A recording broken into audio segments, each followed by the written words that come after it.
तो ये वीडियो पूरा देखिए, आपके सारे डाउट क्लियर हो जाएंगे। दोस्तों आपने सुना ही होगा कि इंडक्शन मोटर एंड ट्रांसफार्मर का वर्किंग प्रिंसिपल सेम होता है। वर्किंग तो ऑलमोस्ट सेम ही है, बट बहुत कुछ डिफरेंस भी होता है। इंडक्शन मोटर भी एक इलेक्ट्रिकल डिवाइस है एंड ट्रांसफार्मर भी एक इलेक्ट्रिकल डिवाइस है। बट दोस्तों मोटर इलेक्ट्रिसिटी यूज करता है, मतलब मोटर इलेक्ट्रिकल पावर कंज्यूम करता है, और वहीं पे ट्रांसफार्मर इलेक्ट्रिकल पावर को ट्रांसफॉर्म करता है, कंज्यूम नहीं करता है। वो बात अलग है कि ट्रांसफार्मर के अंदर लॉसेस होते हैं। तो दोस्तों इंटरव्यू में पहले पूछा जाएगा व्हाट इज ट्रांसफार्मर, तो आंसर देना है it is a electrical static device, it can step up and step down voltage and current without changing frequency. इसका मतलब ट्रांसफार्मर एक स्टैटिक डिवाइस है, इसमें कोई भी मूविंग पार्ट नहीं होता है जैसा कि मोटर के अंदर होता है। इंटरव्यूअर नेक्स्ट क्वेश्चन करेगा क्या होता है step up and step down, और बिल्डिंग या फैक्ट्री में कौन सा यूज किया जाता है। तो आंसर देना है इलेक्ट्रिकल जनरेटिंग स्टेशन में 11 केवी वोल्टेज जनरेट किया जाता है, फिर उसको ट्रांसमिट करने के लिए स्टेप अप किया जाता है स्टेप अप ट्रांसफार्मर की सहायता से,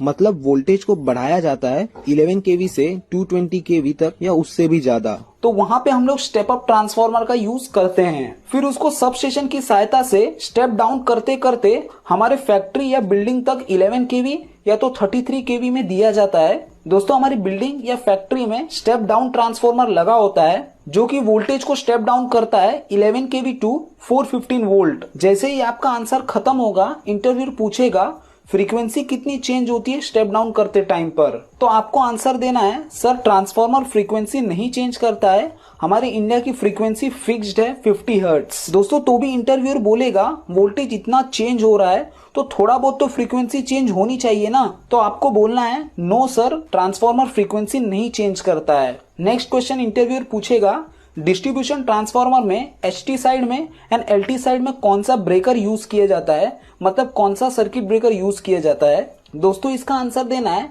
एचटी साइड मतलब 11 केवी साइड में वीसीबी यूज होता है, वैक्यूम सर्किट ब्रेकर, और एलटी साइड में मतलब 415 वोल्ट साइड में एसीबी यूज होता है, एयर सर्किट ब्रेकर। दोस्तों ट्रांसफार्मर का वर्किंग प्रिंसिपल क्या होता है। ट्रांसफार्मर का working principle Faraday law of mutual induction है। टाइप्स ऑफ ट्रांसफार्मर, दोस्तों इसका आंसर देना है सर कैटेगरी बेस्ड बहुत सारे डिफरेंस होते हैं, जैसे कि output and voltage based, step up transformer and step down transformer, cooling and insulation base पर, oil type transformer and dry type transformer. इसको हम लोग एयर कूल्ड ट्रांसफार्मर भी बोलते हैं। ट्रांसफार्मर में कौन सा ऑयल यूज होता है, ट्रांसफार्मर में मिनरल ऑयल यूज होता है।